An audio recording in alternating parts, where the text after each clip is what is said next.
I'm going to talk about one thing, but actually there are two things. It's an interest that I've been having for about 5 or 10 years now. It's a combination of, one way, offices, how we work, and athletics, which is a little bit of my background when I was quite young. So it all kicked off about 5 years ago when I read this quote. It was from a senior executive in one very large company. It read, "I work so hard, I feel I'm living the life of a professional athlete." I thought it was quite interesting. You can just imagine how hard she was working at that time. And she was talking about the way she sleeps and eats and schedules her lifestyle. She feels that she's basically a professional athlete. So I thought this was quite interesting. The other thing that I've been thinking about lately is that, when you ask people about how they're working now, especially when they reach in their 30s, if they've got a senior management position, they work very hard, and they often neglect their health. So I think these two insights are very, very interesting in terms of bringing two ideas together. So office athletes, for me, it's a way of terming a correlation between two things, and in one way or another, unexpected connections. And I'll open this up in a second.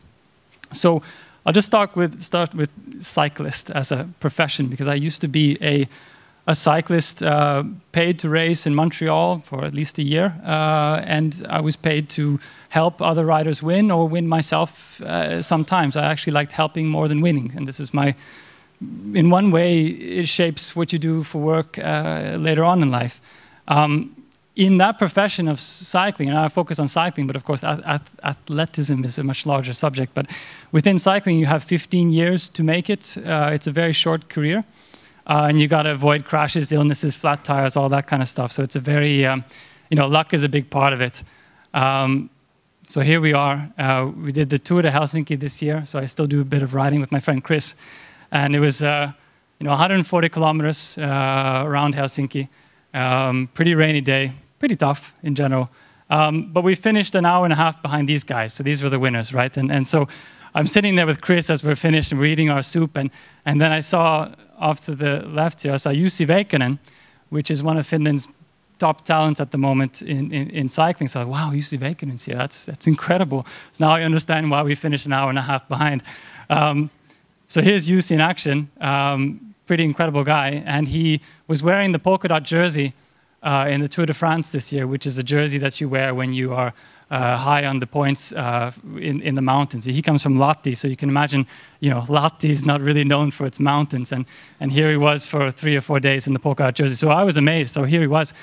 So then I said to Chris, I said, wow, Jussi Veikkonen. He goes, yeah, Chris said, does he make money off of that? I said, yeah, that's his job. He lives in France. And then, after our hard day in the rain and suffering, Chris said to me, he said, fuck that for a job.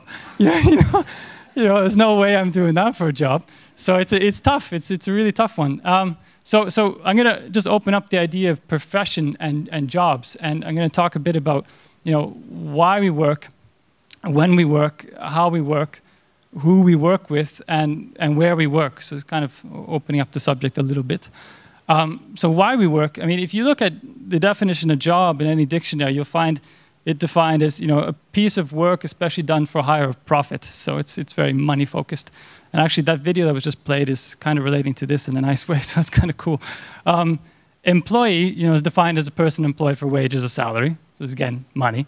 An office is a room or building used as a place of business, so more money. And it's all, a typical office will look like this. Yeah, some better than others, but more or less like this. And if you look at the definition of an athlete, right, it's defined as a skilled performer in physical exercises, which is a lot more exciting than the kind of the office environment. And you'll get pictures of this. So this is Jussi winning. And he does his job more for money, more than just the profit. He does it for, skill, passion, dedication, drive, and emotion, and probably stories. He's probably got a lot of amazing stories to tell out of his 15-year career, or whatever he'll have in the end. So I think why we work to a certain degree, especially probably everyone in the audience can resonate with, relate to this. It's about having some sort of passion in what we do as our profession. And when we work, this is a little schedule that I'm showing today. I've showed in a previous lecture as well, and it was just to talk about, I still do a bit of training, and I document it like I used to 15 years ago in a monthly training log. And you know, what's interesting about this is not really about 1 month, it's about 6 or 12 months, or actually many years build up, because that's where you make the difference. You don't make it in 1 or 2 days. And what I find now is this is a personal way of looking at it, and I think a lot of athletes will look at this as well. Well, they'll take things that they used to do in being an athlete and they'll bring it into the work life. So I schedule out my job like this. I mean, I have weekly schedules, monthly schedules, annual schedules, all that kind of stuff. And I like to do it. It's fun, and it gives me a lot of extra time to, you know, in one way, you know, when we work, for me, I see, you know, you stay organized in order to perform, and my performance depends on, to a certain degree, creativity. So I have to find time to be creative in the right moment. Who we work with, there's always this thing in sports, winning versus helping. You know, there's this kind of famous line, there's no I in team. And I just talked briefly about the role of a domestique. So domestique in cycling is somebody who helps. But the interesting thing is what would happen in certain races is you'll either have you know, somebody hired as a domestique, they're the helper, but in some races you'll have also the team leader working as a domestique to bring water bottles up to the other teammates. So I really like this idea of yeah, there can be a star system for certain races, but not always. Sometimes it's somebody like Lance Armstrong, who I'm sure you've heard of, getting the water bottles for his teammates, which is quite interesting. So I think, you know, in any team, it's the people, not the projects. So when you turn 80 or whatever, you don't really talk about the different projects that you work on. You talked about the relationships that you made along the way. So I think, fortunately enough, our career is a lot longer than 15 years. And how we work, going just back to this central statement, you know, when we work our hardest, we often neglect our health. You know, if you're doing a sport, you can't work like this. You will blow up in a few years. You won't have any energy. So, you know, if you look at the work life, we often don't have enough time. We forget to eat. We drink too much coffee, and we feel really tired at the end. So you know, it can't last like this for very long. So, you know, in sports, recovery is the name of the game, and I would also say, to a certain degree, in work life, it's the same sort of thing.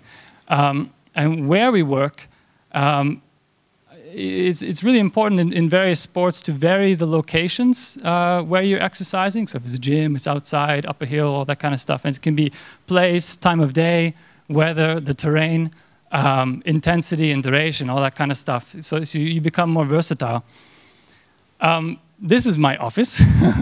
I have a little candle of Jesus next to it that my friend Rami gave me. You know, it's an office, and that's what it is. No problem in that. But I have other places where I work, such as home. I have my little balcony with my little toys set up around there. And, you know, it's a place to just think a little bit, a nice view to a bit of a garden, and some little things around to just kind of keep it quite peaceful. So it's a really nice area to come up with certain ideas or certain moments, but it's not always really peaceful. So sometimes I need to leave, and then I'll go to the cafe down the street that equally has, it's not as peaceful, it has a lot of buzz of human activity, and I like that because it fills up a certain volume in the air. And sometimes when you're in transit, like on the bus, you know, just checking the calendar or deleting emails is a perfect time, if you have half an hour, to in one way make your own little office within that seat.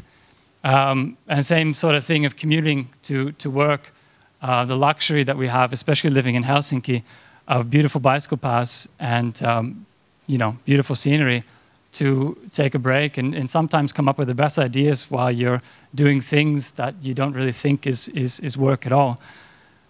And on the plane, in one way or another, being a quite nice office space, 4-hour trip or 8-hour trip, you know, the ability to get a lot of the average work done, or even to work on some serious things, I think is quite nice. It depends on also how you like to work. And then doing dishes. So in one way or another, you know, same thing as riding, you just get along with things, and sometimes you come up with things. So I see these all as being office places in one way or another. So, you know, varying the location to be versatile is kind of an important thing. So in conclusion, you know, office athletes is just something I came up for today, and I like the idea. So I would actually redefine it as being called skilled mental performers, in a way of taking the idea of the office and the athlete together. So I would invite anyone to say hi to me after this. And if you relate to this, if you want to talk about offices, that's cool. We can talk about that. Or athletics. If you want to talk about cycling, we can talk about that. Or both, and that's really nice. So I thank you for listening.